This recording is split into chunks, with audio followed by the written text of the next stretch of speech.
to come and explain what Paul is doing with $100,000 in his account when you use your own to buy a Range Rover to engage your wife. Same day. People, this is Jude Okoye, psqure elder brother. He has something to tell the public. My people, now see money get power to build, e still get power to destroy. Yes, so if person tell me say these people can be like this, so say they don't carry their self go EFCC, I no go believe am. They say money na the root of good thing and money na the root of bad thing. My people, make una hear the story, the full detail from in his Jude. account when you use your own to buy a Range Rover to engage your wife. Same day. Psqure started having issues from 2013 ending to early of 2014. I tried as much as possible to, because it has been going on since, but from 2013, 2014 was when it went out to the public, when it became public knowledge. And by then, it was so difficult then to curtail, because once something seeps out to the public, it becomes a public thing that you cannot be able to take back. So from 2014, Psqure had issues, 2015, 2016, 2017. Then they now had a break of almost 5 years and came back in 2020, ending of 2021. And now again, they're having issues again. Why I'm here is because I was, one way or the other, involved in the Psqure saga once again, even though I have never had anything to do with Psqure for the past 8 years. Since 2016 to date, I've not been Psquare's manager, I've not been Psquare's director, I've not been Psquare's anything. I have just been on my own, doing my own real estate business, focusing on my own hustle. And one way or the other, anytime there has to be any crisis affecting Psqure, my name will one way or the other find itself in the midst. I don't know how it happens, but Peter seems to still have a way of bringing me inside the problem. So let's start with the EFCC case. In February, I think February ending, I started getting calls from people that have done businesses with, people that I have made payments to, and people that have made payments to me. Every transaction I've ever had, telling me that EFCC invited them, and they were asked to come and, account for whatever business they had with me. And most especially, all of them were all more on the Dome account. So I was believing that, okay, this problem has to do with the new government that is in place, and that they are chasing Binance, they are chasing everybody that's making, the FX rise and whatever. I was like, oh, they'll just look at it and just move past. Until somebody that paid Naira into the account called me and told me, hey, they asked him to come and explain for what he did, what the 500,000 Naira he paid in my account in 2015 was for. Then I was like, okay, this is not about FX or Binance anymore. Something fishy is going on. So it kept on coming like that. Everybody I've ever done businesses were calling me, different people. And then in 22nd, I think 22nd of April, 2 days to my birthday, I was invited to come to the EFCC. I went there with Paul. I didn't know that Paul was even invited. He showed me that, he was even invited the same day. I said, okay, let's go to the same day. Let's go the same day.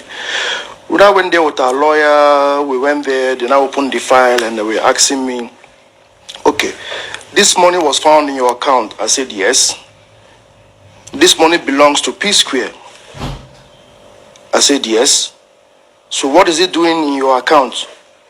I was like, why are you asking me what Psquare's money is doing in my account? It is my own share of Psqure. They were like, no, that there's a petition against me. I said, okay, let me see what the petition was about. Then they gave me the petition. That's when I knew that it was Peter that wrote a petition against me since December ending of 2023. The investigation started in 2024, January. And the petition was saying that I opened a secret company and I was siphoning Psquare's money to my personal account. I was like, no. This is royalties. Paul has same publishing royalty coming to him every quarter. Peter has same royalties coming to him every quarter. Jude has royalties also coming to him every quarter. have an agreement within the three of us that anything that has to do with psqure proceeds goes three ways to the three of us. Peter gets his own, he shares with us. Paul gets his own, he shares with us. I get my own, I share with two of them. That's how it has been going. Until 2017, or rather, 2016, when psqure had issues with fighting in the Festus Kiamo's office and all that, there was a split of psqure. Peter stopped sharing. Paul came and gave me money. I was like, yo, I think you can keep your money because Peter has stopped sharing. So I think what is going to happen now is that everybody should start keeping what they get because Peter is incommunicado now. Nobody can reach him. So I think that's the best thing. The people was like, yeah, let's everybody keep what they get. And that's how it has been for over 4.5 to 5 years or thereabout till 2021 November when they came back together. And I did the noble thing, which was I returned the catalog back to the fold so that the three of us can be sharing it equally as usual, which was what was expected of me to do. But surprisingly, they refused to return their own. As I'm speaking to you right now, they are still keeping the royalty publishing that they receive quarterly. Peter is still keeping his own to himself. Paul is still keeping his own to himself. The one I was keeping to myself, I have returned to the fold. The three of us are sharing since 2022, early 2022, sometime like that. That was my story to the EFCC. And they said, okay, but the two of them are psqure. That Peter said that I was an unemployed graduate from Jos that didn't have any job, and they had when they had issues with their former manager, may so rest in peace, Bayo, that they now invited me to come and manage psqure for them so I can be on salary. I told him no, that I was the one that brought them to Lagos, that I was one that even made the group psqure. They said no, that was what Peter told them. I said okay, that means when I'm coming tomorrow, I'm going to bring my CACs, I'm going to bring my MOUs, I'm going to bring every document that I had to prove that I am not just a bystander, I am part and parcel of psqure. They said okay, I should not blame them, that the only psqure they know is just Peter and Paul on TV. I said yeah, I know, I understand. The next day being my birthday, I tried to excuse them that, okay, can I be allowed not to be there on my birthday so that I can have time to attend to my guests and everything. They say, no, that's okay. I should just come that day that they're going to release me by 1 o'clock so I can go and attend to my guests. I said, no problem. So the next day I came. Now I came with just Paul. I didn't come with my main lawyer. And I gave them all the documents. The guy looked at it and was like, wow. Did Peter sign this? I said, look at his signature. This is the CAC that we opened the company with, both Square Records and Outside Entertainment. They were like, you are even more than psqure. I was like, I don't understand what you mean. They said, look, you are entitled to 40% shares, while the two of them are entitled to 30%. I said, well, I'm not supposed to say it with my mouth, you can see. Then they said, okay, if that is the case, so I should come and prove to them that we have an MOU, that we're supposed to be sharing it equally. I said, if the CSC is not enough, okay, we have an MOU, this is the MOU.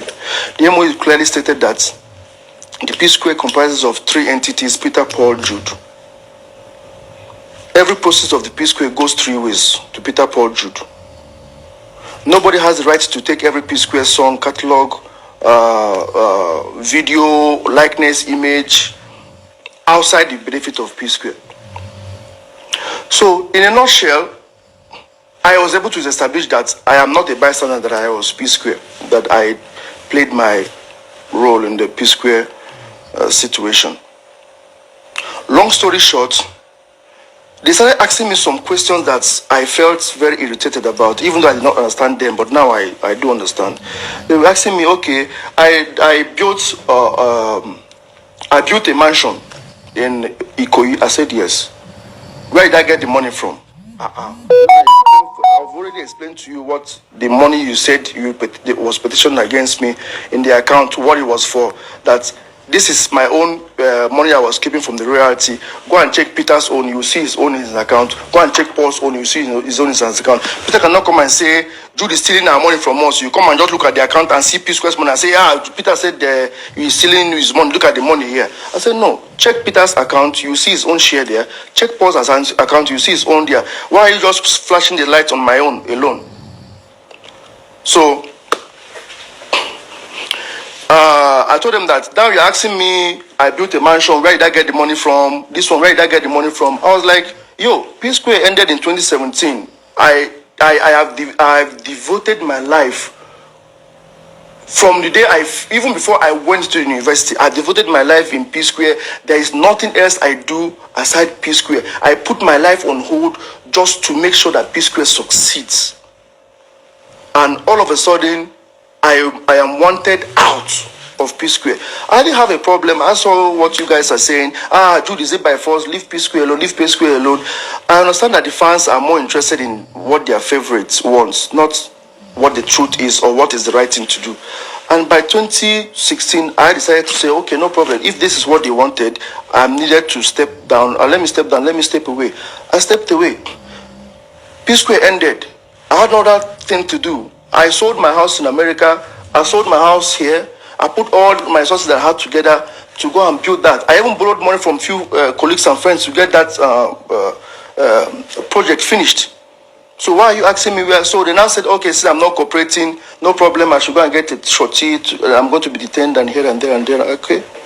It happened that I was taken to the booking section. They removed my wristwatch. They bagged my wristwatch, my shoes, and everything. Took off my, jewelry and my wallet and everything. And I was about to be sent in when somebody else now came and said, okay, that I should wait a bit. Then after like 30 minutes, then I came back and said, okay, that the boss wants me to come and to come out and come back tomorrow morning. That's how I left. I think I left around midnight, close to midnight of that same birthday. Before I got home, all my guests have finished eating my food, my drinks, without me being present, and they've gone. But I think the ones that came and left understood what was going on, but they were close friends, so I didn't have anything to bother. So it was still kept, hush-hush, that period. So that was how I was detained, so to speak, the detaining. I spent the whole day from 9 o'clock in the morning till that midnight of that same day of my birthday. So I literally spent my birthday in the EFCC custody or detention or whatever you want to call it. So, and I came back, I was like, okay, seriously, what is the meaning of this? Somebody is sending a petition against me that I siphoned money. It's like saying, you are accusing me of having a bag of rice that belongs to 3 of us, but you have a dozen bags of rice that belongs to 3 of us in your possession. How are you accusing me of the one that I have? People money get power. If they tell me say these 2 people go separate, I no go believe.